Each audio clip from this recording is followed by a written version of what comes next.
Ladies and gentlemen, there's a moment many people never talk about.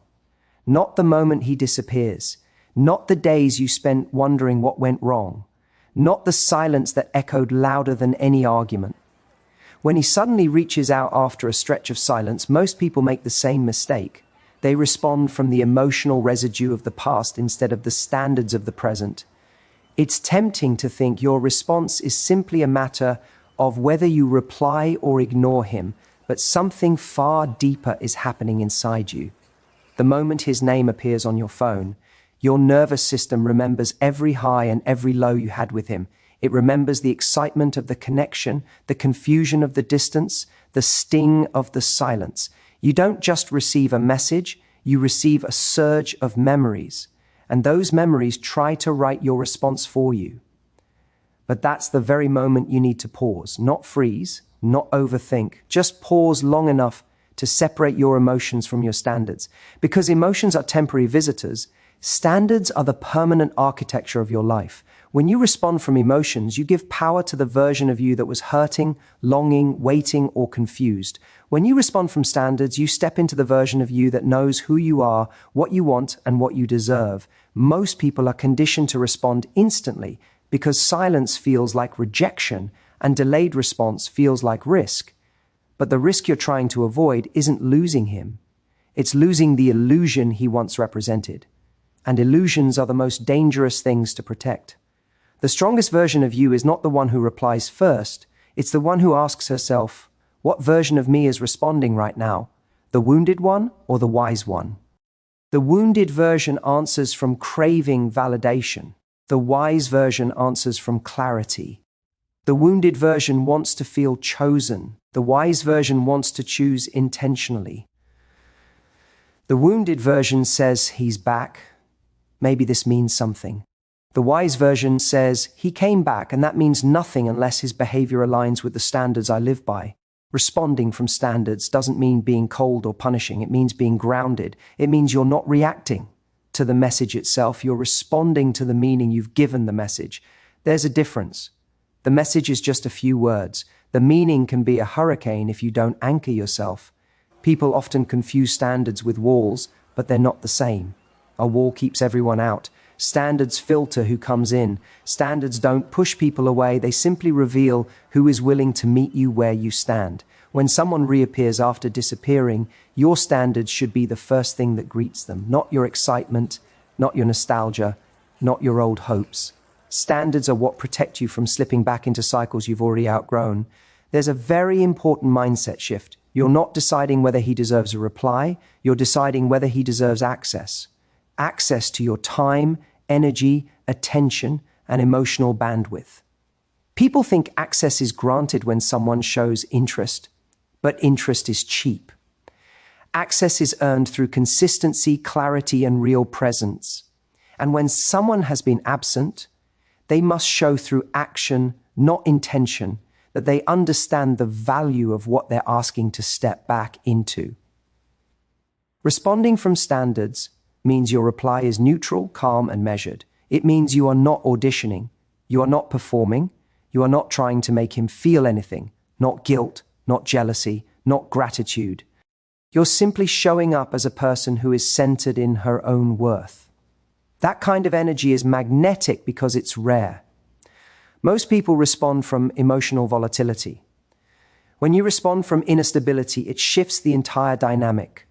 When you hold standards, you create a silent boundary that says, if you're here to add clarity, you're welcome. If you're here to add confusion, there's the door. That kind of energy changes how someone approaches you. People treat you differently when they can feel you're not afraid of losing them. You're not cold, you're self-respecting. And self-respect is incredibly attractive to people who value real connection. To those who only value convenience, it becomes a filter that sends them right back out the door. Either way, you win. This brings you into the second major principle: silence has meaning, and so does a return. But here's the secret. It doesn't always mean what you think it means. When someone goes silent, most people make the silence about themselves. They think it means I'm not enough, or I did something wrong, or he lost interest because I wasn't valuable enough. But silence rarely says anything about your worth. It often says far more about their emotional capacity, their fear, their habits, or the chaos in their own life. Silence is a teacher. It teaches you who shows up and who disappears.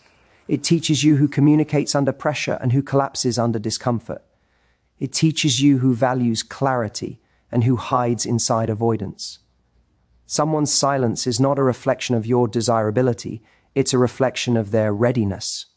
But when someone returns, that also has meaning. Not necessarily the meaning you wish it had, but meaning nonetheless. People return for many reasons. Loneliness, convenience, boredom, nostalgia, guilt, regret, curiosity, or realization. But those reasons aren't all equal. Some reasons are shallow, some are profound, some are temporary, some are genuine.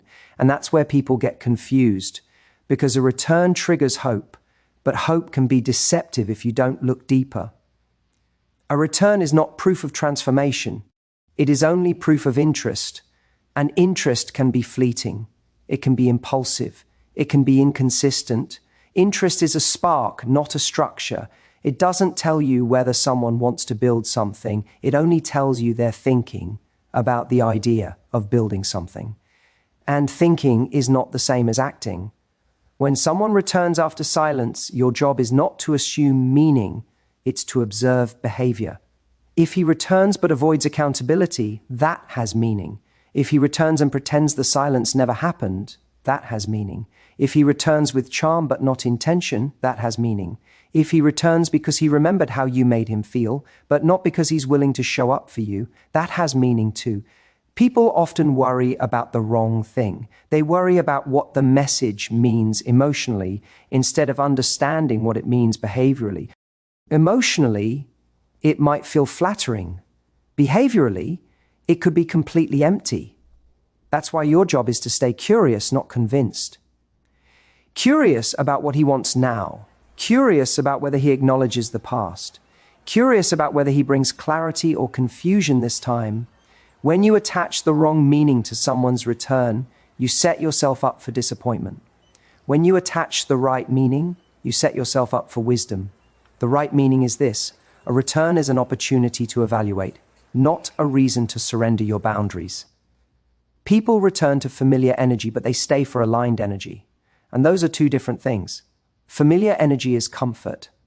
Aligned energy is commitment. Comfort brings people back temporarily. Commitment keeps them present consistently.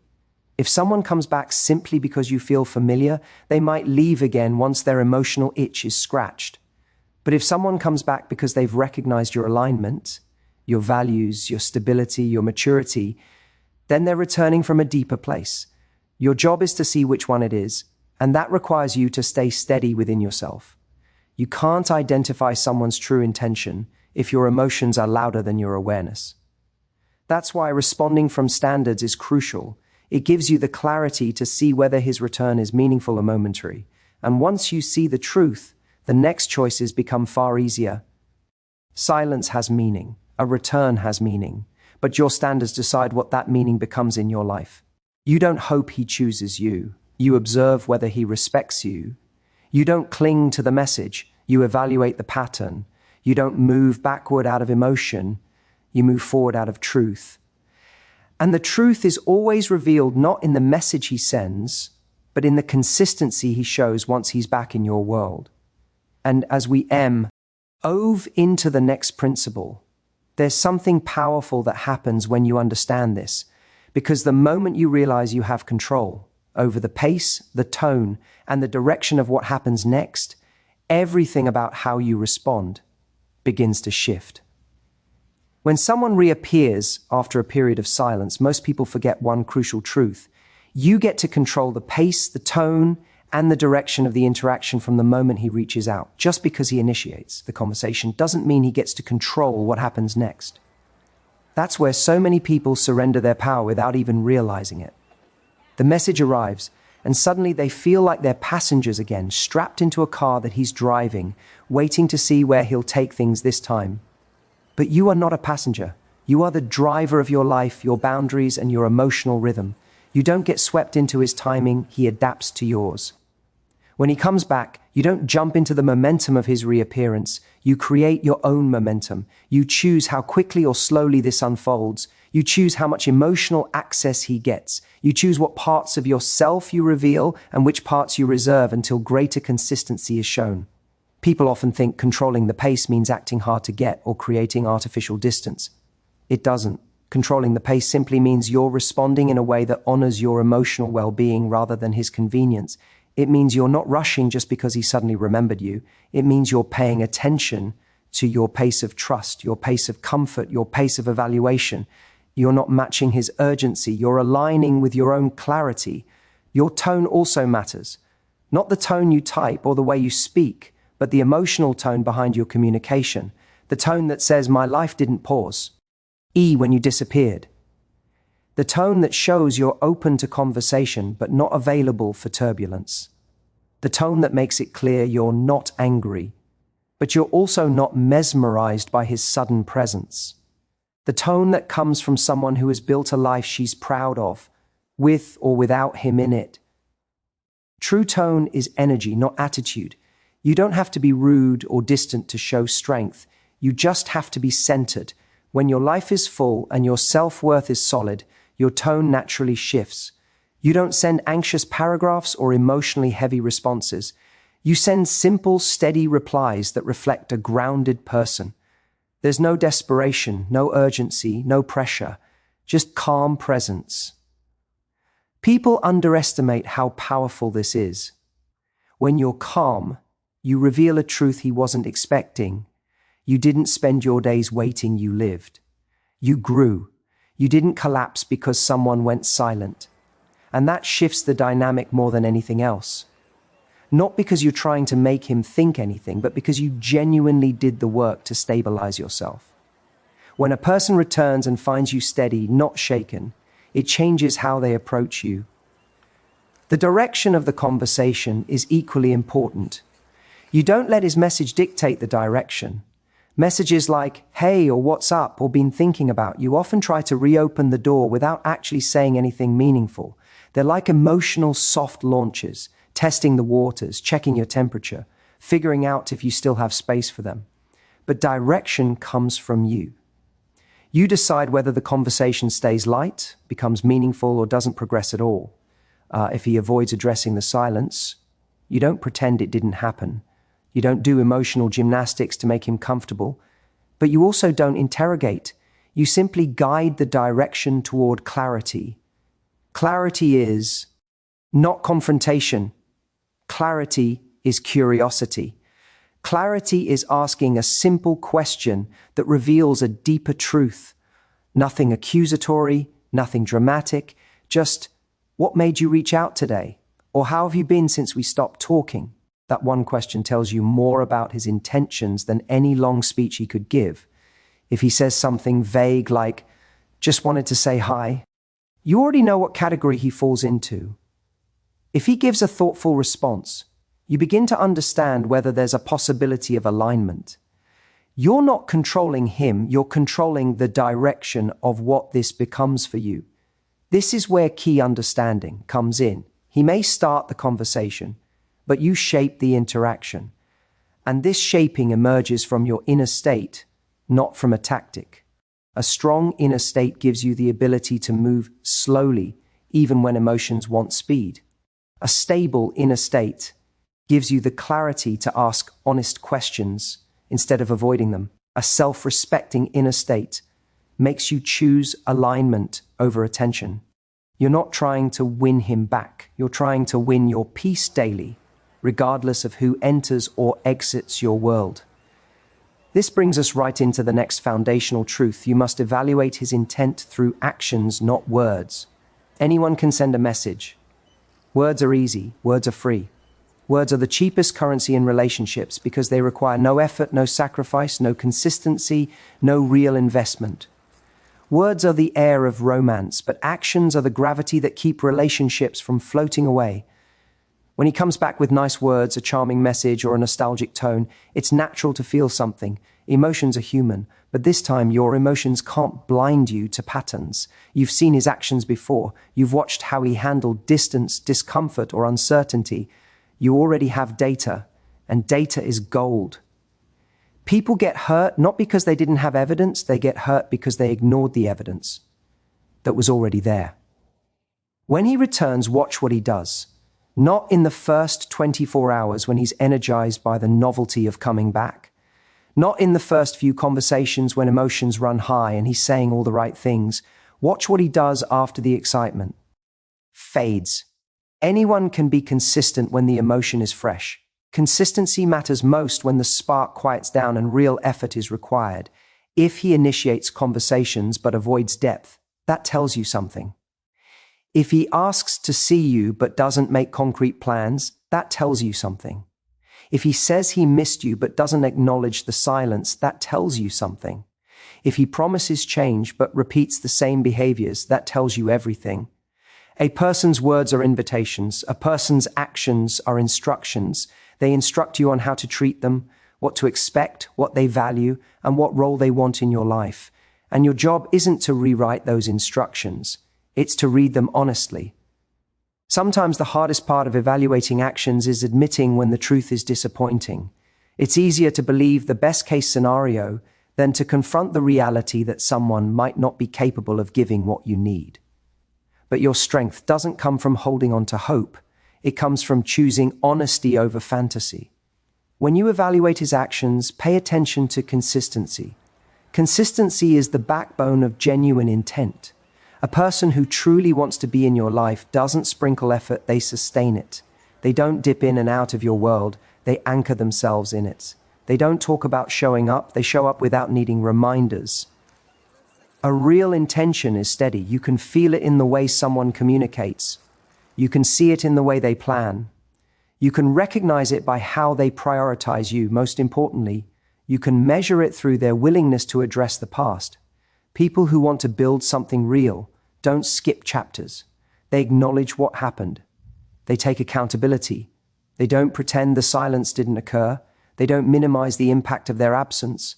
They show you through responsibility that They're not here to repeat the same story. Evaluating intent means you're not getting caught in the emotional high of someone's return. You're watching the pattern with the same clarity you'd use to make a smart decision in any other area of your life. If you were hiring someone for an important job, you wouldn't make the decision based on a pretty cover letter. You'd look at their track record, their work ethic, their level of commitment, and their reliability. You'd evaluate their consistency. Why would your heart deserve anything less? Evaluating intent also means you're not personalizing the outcome. If his actions don't align with what you need, that's not a sign that you're unlovable. That's a sign that he cannot meet you where you stand. And that's not your failure. That's just someone's limit, a limit that becomes clear once you stop listening to words and start watching behavior. There's also another powerful truth. People reveal their priorities through effort. If he prioritizes you, you'll feel it, not through dramatic gestures, but through consistent presence. If he doesn't, you'll feel confusion. And confusion is the clearest sign of all. When someone genuinely wants to be in your life, you don't feel confused. Confusion comes from inconsistency, mixed signals, and lack of commitment. Clarity comes from someone who is intentional. Your job is to read what is there, not imagine what isn't. To accept what actions reveal instead of hoping words will transform. To make decisions based on truth, not desire. And as you internalize this, something incredible happens inside you. You begin to shift from hoping someone behaves the way you need to observing whether they actually do. You begin to trust yourself more than you trust your fantasies. You begin to walk forward with strength instead of fear. And that strength becomes the foundation for the next phase. Of this journey, there comes a moment, once you've observed his intent through actions instead of words, where you must make one of the most important shifts in any relationship dynamic. You begin valuing emotional consistency more than emotional chemistry. And this shift is where most people either reclaim their power or lose it completely. Chemistry is intoxicating. It's the spark, the excitement, the butterflies. It's the thrill of someone who can make you feel alive with a single message. But chemistry alone has never built anything that lasted. If chemistry were enough, you would still be with every person who ever made you feel something. But you're not, because chemistry is a feeling. Consistency is a foundation. And yet so many people abandon what they know they deserve because chemistry pulls them back into the familiar cycle. You can be deeply attracted to someone and still know they don't show up in a way that protects your heart. You can feel a connection and still understand that connection doesn't automatically equal compatibility. You can crave someone's presence and still acknowledge that their presence is unreliable. When he comes back after silence, your emotions may remember the chemistry, but your wisdom must remember the inconsistency. And wisdom doesn't ask, do I feel something for him? Wisdom asks, does he bring stability into my life? Emotion says, I want him. Wisdom says, I want someone who chooses me with clarity. Emotion says, but we had something special. Wisdom says, special doesn't mean sustainable when it isn't supported by behavior. The reason consistency matters so much is because safety matters, not physical safety, emotional safety, the safety of knowing that someone will show up when they say they will, the safety of knowing conversations won't disappear into silence, the safety of knowing their interest isn't Cisona, the safety of knowing that you don't have to question their place in your life every few weeks. Emotional safety is the soil where love actually grows. Without it, everything becomes unstable. Without it, even the strongest chemistry begins to feel like chaos. When you prioritize consistency, you start seeing people differently. You stop being impressed by intensity, and you start being impressed by reliability. You stop valuing temporary highs, and you start valuing long-term steadiness. You stop falling for someone's potential, and you start observing their patterns. And here is where it becomes powerful. When you learn to value consistency above chemistry, you stop chasing the people who create emotional uncertainty. You stop trying to decode mixed signals. You stop building stories around minimal effort. You stop bending your boundaries for someone who treats your heart like a part-time opportunity. This shift doesn't just change how you respond to him. It changes how you respond to everyone who enters your life. You begin operating from a grounded place, a place where you know your worth isn't determined by who comes back, but by who stays with clarity and respect. You begin valuing peace over passion, not because passion isn't important, but because peace allows passion to actually grow instead of collapse. You also begin to see that someone returning after silence doesn't automatically earn them emotional access. Access is granted through presence, through accountability, through effort. And this is where the next truth comes in. Setting healthy boundaries is not about pushing someone away. It's about protecting the relationship you want to build, even if that means recognizing when someone isn't capable of meeting you in that space. Boundaries are one of the most misunderstood tools in relationships. People think boundaries are about control. They're no. Boundaries are about clarity. They tell the other person what you can participate in and what you can't. They tell someone how to treat you without ever needing to demand anything. Boundaries aren't punishments, they're instructions for how to love you. And when someone returns after disappearing, boundaries are the filter that reveal their true intentions. A person who genuinely wants a place in your life respects your boundaries.